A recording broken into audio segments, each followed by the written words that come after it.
So we have our mod idea. We have some information, some technical things about how to start putting it together. So how do you balance adding new features with maintaining that core gameplay experience of your game, such as Valheim? How do you make sure it doesn't go overboard or it's not far off in a different area or a different realm?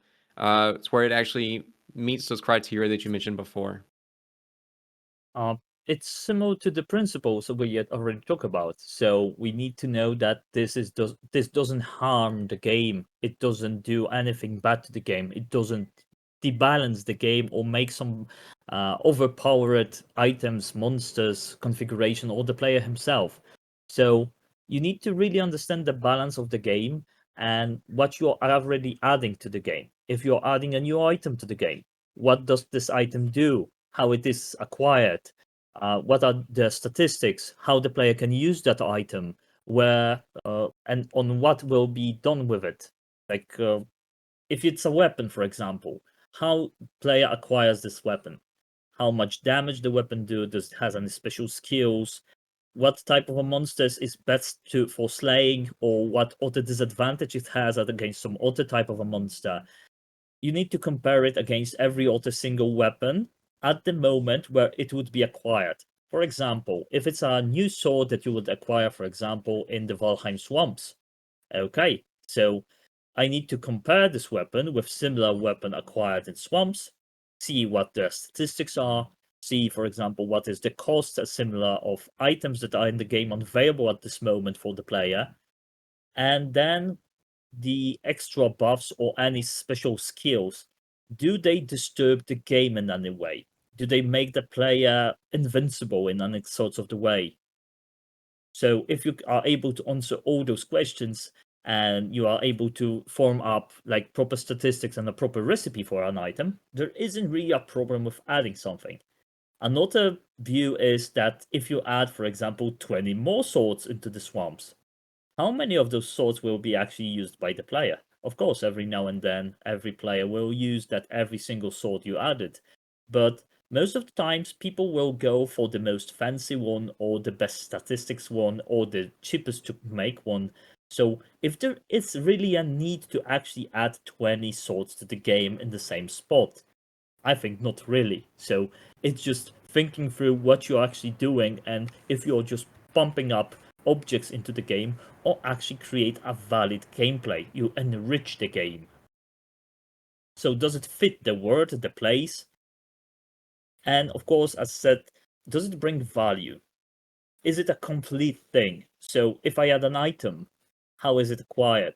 Does it have any special resources that needs to be uh, made for the game for it to be crafted? Does it have any special crafting place or crafting station or a build piece that I also need to design? If I make some new resource items, how do I acquire those resources? Do they drop from a monster? Okay, what kind of a monster? Is it a new monster? Do I need to make this monster as well? So by doing a simple sword, I can go from a sword to a monster that drops a metal bar that will be used to make that sword through the table that I need to create to craft this sword in the game. There could be multiple elements connected to your single sword. So you need to think about it.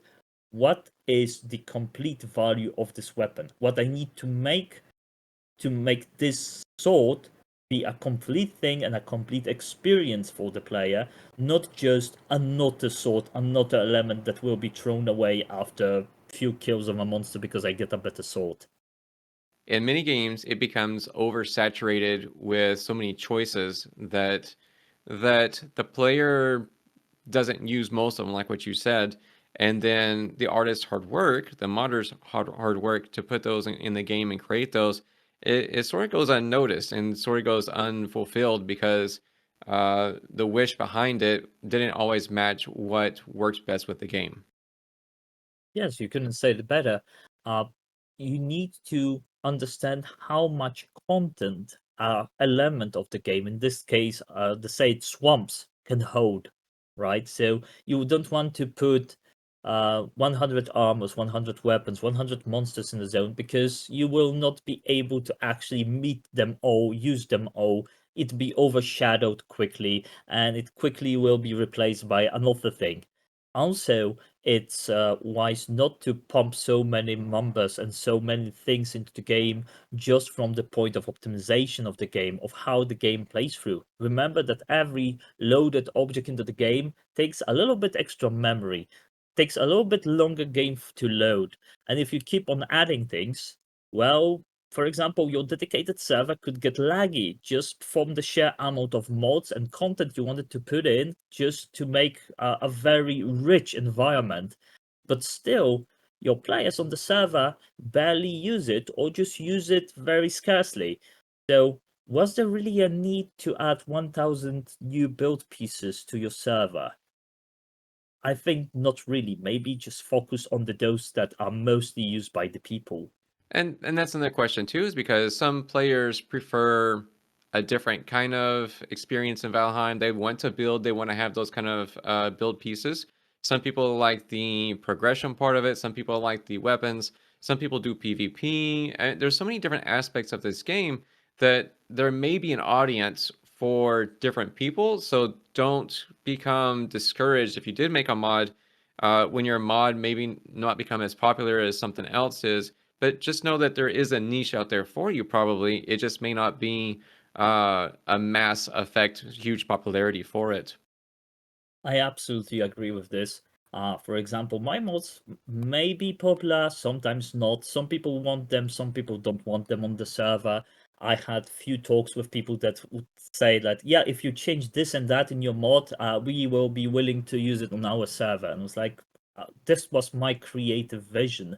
So if it doesn't fit what you need on the server, that's okay. There are plenty of other mods that people can use it. There are plenty of servers that focus, as you said, for example, just building or just PvP, or it's just a survival game. There are so many places, so many groups, so many servers, so many ideas people have for their own game.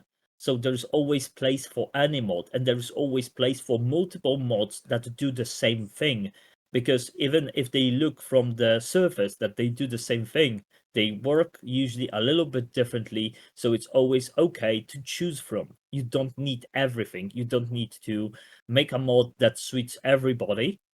It just needs to suit that group that shares your creative idea. That sounds like a very significant challenge that some mod creators have to overcome. What other kind of significant challenges did you have to overcome when you've been creating mods? Well, I could say that every day is a challenge because every day is an idea. Every day is some kind of a new mechanic that you want to introduce to the game. You want to make something new, something fresh, or you just had a great idea and you want to put it in, and then you don't really know how to. I may be a few years into this, but I still usually get stuck on the starting line. How do I actually make it? I need to go through all those checkpoints I described before. I need to make some notes. I need to understand what I'm really trying to make. One day is just you have a problem of misspelling in your code that you're searching for 3 days.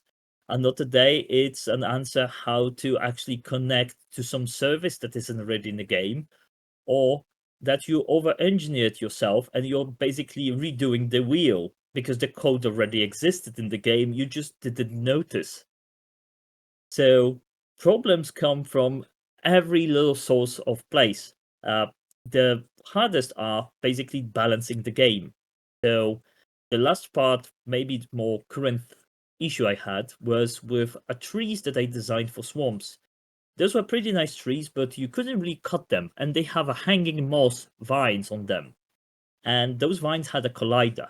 So in the end, people got stuck in those vines. The player character couldn't move, couldn't do anything, or it just tried to hit something, and instead of hitting a monster, you just hit that invisible collider on the hanging vines. So I needed to think through how do I split the model between the main trunk of the tree and those hanging vines and make the collision only work for the main trunk of the tree. And then decide like people wanted to cut them down because they were taking place. So now I needed to figure out, okay, I need to change those trees from a static object to something that people can interact, cut down. And then you need to think through again, what this will drop, how will the log look like, how the stub for the tree will look like, what will be the time for the respawn. So every little change always brings you a series of questions, series of challenges to tackle down.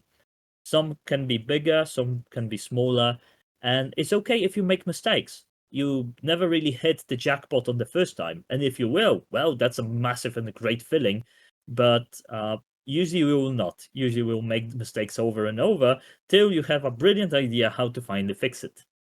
I love the answer with this, and it made me think about a question that one of our viewers on the Valheim Mod Reviews channel did submit, and they said, "What's your most ambitious mod idea?" And I think this kind of plays into what you've been talking about too. Would you care to go into that a little bit? Okay, the most ambitious thing. It's basically started 2 months after Valheim came out, and it's still ongoing. So I started a massive overhaul mod that basically revamps the game. And at part when I started it, we still did not yet have Mistlands, we still not yet had Ashlands, and I started to design every single of those zones, new monsters, how to enrich its zone, how to add more armor sets, every little aspect of the game. It was supposed to be a gigantic mod that is more of a like DLC for a Valheim than a mod. And in the end, I had a team of people to work with me, but we split our ways. And I still kept working on it with some breaks. And right now, I took that mod into smaller parts and started to slowly push it out. So just a few days ago, I was able to post Balrond's Amazing Nature. That is one fourth part of 1/4 part basically of the massive mod that I was making in the past, and I'll be striving to get the rest of those mods out. So in total, when you add every of those mods together, you will be able to feel and play through my vision of Valheim that I designed for past 3 years. Wow, that's a quite an undertaking with that too. Yes, it was a massive challenge, and I gave up a few times. So those breaks wasn't just life stuff, but it was also me getting very tired of all the work, hitting a brick wall every now and then, as mentioned with those significant challenges, how to put so many objects into the game, how to balance stuff. I missed some skills. For example, I'm not really good with Blender. I really needed to sit down and learn a lot about the Blender to start fixing the models I needed. Then there was a problem with the size of the mod that actually hit over 500 megabytes. And how do I split things apart? How do I balance some of monsters? How do I edit dungeons, for example? Am I able to add my own dungeons to the game? Because I really wanted to add a new dungeon type to the game. And all those things that you need to rethink, learn from the game code, analyze, experiment with, and then even when you have all that, you will still need to spend a significant time in Unity just designing your models. This is maybe not a hard part, but it's surely a very time-taking part. Especially since you started on that before all the updates to Valheim, I'm sure that it threw a few more kinks into the whole design process too. Yeah, it created a, let's say, a whole loop of problems. Because first we had a Hearth and Home update, and everything seems fine because we still didn't have yet Mistlands. But then we got the mountains, and that changed a little bit what I designed for Mistlands, as I wanted to move some monsters away from the mountains. For example, the Fenring, our werewolves. I designed first Mistlands to be overtaken by werewolves, so I wanted to move away Fenrings to Mistlands and add some other new monsters to mountains.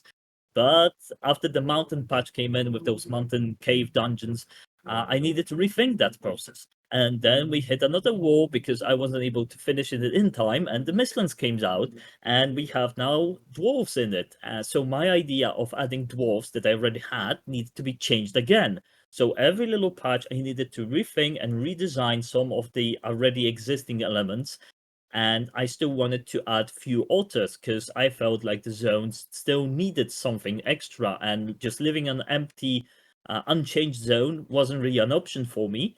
So I needed to design new monster, or maybe some new item, or maybe a new game mechanic, new build pieces, something for that to happen to enrich the zone. But I didn't want to rebuild the zone from scratch. I didn't want to delete what the devs did because, in my opinion, the devs did pretty great job with Mistlands. I really enjoyed the zone. So what could I do there just to enrich the zone even more? And the same question was asked over and over for every single biome. What can I add there so it would not disturb the zone as it is, but it only will enrich it with how it's built, how what the feeling it gives. Another mod that you've had some great success with is a humanoid randomizer, but I can't imagine that that went off without a hitch. Tell us some of the challenging problems or design issues that you had with that, and how did you resolve those as well? Oh, the good example would be I needed to create multiple variants of the monsters without copying the monster over and over, and for that monster to still be the vanilla equivalent, because I didn't want to add new spawners for every single variant. I didn't want to change existing parts of the game, really. I wanted to reuse what's already is in the game. So I had four big questions. How do I make existing monsters have more variants? How do I make monster attack with their left hand? Because I wanted to introduce dual wielding to the game. And then how do I make monsters have multiple attacks with a specific weapon? And the last one, how do I make weapon models that can be used by different monsters? So I have a two-handed sword, and how do I make it usable by both a skeleton, a draugr, and maybe a goblin? Or in this case, fewlings, but I'll be naming them goblins as their file name. So the first was, how do I add those variants? So we know already in the game that there is something called an armor set, an item set for certain monsters. For example, troll has it, so the troll can either have a giant log or it can just go unarmed. So I look into it and I try to replicate it for the skeletons first. And I seen, okay, it kind of works. It gives me a random set for the skeleton. But then I want to inject even more of those sets, and it kind of grows, and it's really big, and it's a massive amount of objects. So how do I tackle that? How do I decrease amount of objects and make it more fluid? Also, how do I enforce that certain skeletons will surely have a certain set, especially after reloading the server, for example. So it will not roll again for a random set. So if you met a skeleton with two-handed sword today, tomorrow if you go to the same spot, you will still meet the same skeleton with the same two-handed sword. And a lot of help came from another mod maker, Defend Your Base, who made Monster Labs, because he solved problems with how do I not duplicate the items. The question was make a separate visual for the weapon and make a separate object for each attack that just has an animation attached to it. This way you have the same sword in hand, but you can launch it with multiple different animations. It goes a little bit against how Valheim designed it, but it still allow it. So it became pretty simple how to make a skeleton with two-handed sword have 5 or 6 different attacks and still wield his two-handed sword without blinking or changing weapon. Because normally in Valheim, whenever someone is attacking with a different attack, when it comes to monster, in reality they are changing item. It's the same looking item, but it has just different values and a different animation attached to it. But this would make so I would need, for example, 40 of the same sword, just with different animations. And then I would need another 40 because I wanted to use the same sword on for a different monster, but then they would need to do a different amount of damage.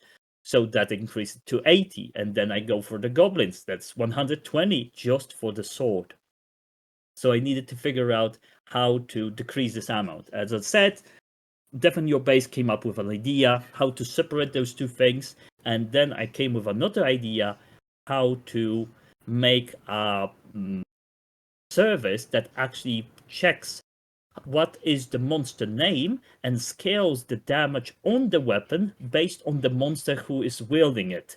This way, I was able to design just one single sword that is used by every single monster in the game, and design an animation set with different attacks that do different damages depending on the animation. Again, just once for all those monsters. They just scale. I don't think there's any more interesting things to say about it. Maybe the left-handed attack, because this is actually an illusion that was also created by Defend Your Base. Uh, he made a shield item that instead of having a shield as a model had a one-handed weapon in it. So whenever monster equip it, it equip it as a shield. But the shield cannot attack. So how do you make it attack? Well, you make a right-hand attack file that uses a left-handed animation. So in reality, it is still the right hand that attacks, but the animation is played for the left hand. And it's just an illusion of an attack, but the logic clicks. It's all in the coding. Yeah, it's all in the coding, it's all about those little logical things, but the biggest part in it, it's just the design of those objects. It's not about the coding. The coding is the extra little thing. But Devon Your Base is not a programmer. He's a great designer. He reused every single element that he can find in the game files and tries to bend it to his will to see how much he can just make it work with his ideas. So there wasn't, with those two things that he made, there wasn't a single part of code. The code already existed. He just found a creative way of using it. Which also in turn yields a lower memory usage, I guess, mod for that, and it's easier to run. Is that correct? Yes, it's not only the memory, it's also the probability of a mistake, the probability of crushing it or not working at all, because you're using existing code. You're using what devs made it. So if devs made it, it will need to work. I know one of the biggest things that I see in many of the discords is players who give reports of like feedback. Hey, this code isn't working. I'm getting red lines here or something's going on. What role does player feedback play in your design process, and how do you gather and analyze that information? Well, as you mentioned, it's great if the player comes to you and has a screenshot or maybe a log file with the error itself. It already is a massive help. A lot of people just come up and tells them your mod isn't working. Yeah, but what isn't working? I need some information. I need something to work with so I can know what's broken and then I can analyze and make it work. So if somebody comes to you with a screenshot, that's great. That's already a nice help. If he can explain what he did when this error happens, that's not a massive super fit for him. If he gives you the whole log file of everything, and you can go through his whole gameplay from the log file perspective and see what was happening, that's awesome. And then with all this info, you just need to sit into your code and rethink and first repeat the mistake. You need to recreate the bug yourself because then you have your tools, you have your Unity Explorer, you have your console, you will see what's actually going on. And then you can start fixing it. So player feedback is the most valuable thing you can ever get from people.